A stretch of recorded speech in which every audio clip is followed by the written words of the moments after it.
गौरव भैया कहे छथिन बाबा भोलेनाथ जी से कि भांगिया रो सलाला अमरा रवना रो सलाला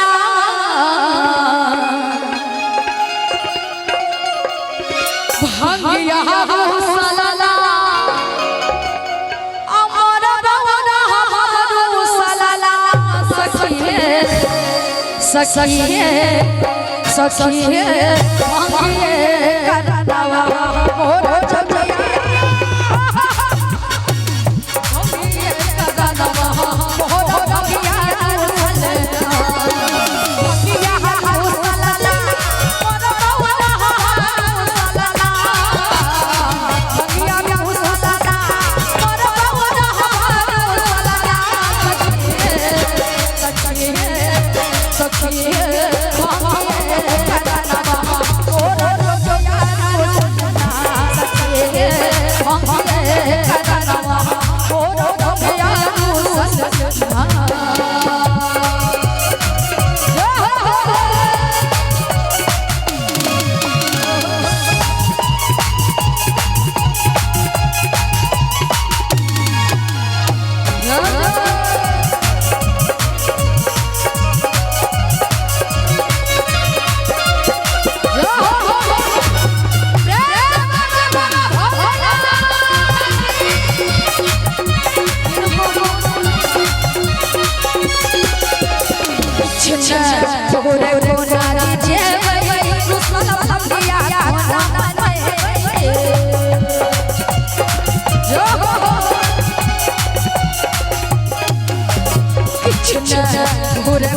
अपने सबके भक्ति में नहीं मन लगल छै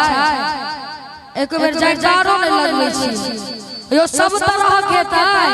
लेकिन किछ काल मन लगा लिया लगवा पर प्रेम बाबा भोलेनाथ की एमर किनको प्रेम नहीं बाबा सो बुझल नहीं मायने नहीं सके छी कि प्रेमिया कनियो कनी हाथ उठाबी त कनियो प्रेमिया बाबा से सब गोटे से करे छी एक गोटा से हाथ उठाबियो नहीं हो प्रेम बाबा भोलेनाथ की आप पूछाय छै कि कनियो प्रेमिया बाबा एना लागे छै कि सब कुछ औरे देखे लायक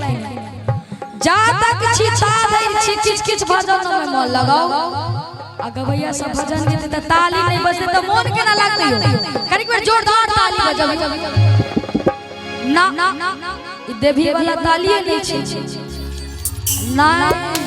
बुझा नहीं रहल एमहर सब बुझाइयो रहल छै कि नौजवान सब बजा रहल छै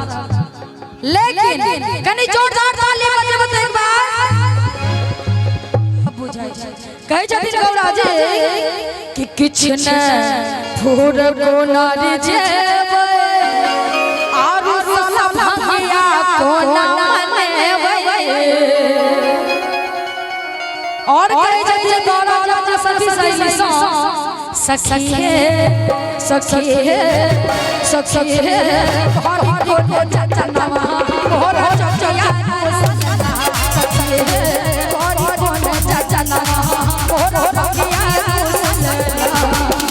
भंगिया हाथ सलाला मोर बवला सलाला भंगिया हो सलाला मोर बवला सलाला सखिए भांगिए करनावा मोर रखिया सखिए भांगिए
अपने बाटे में तंग रहे छथिन।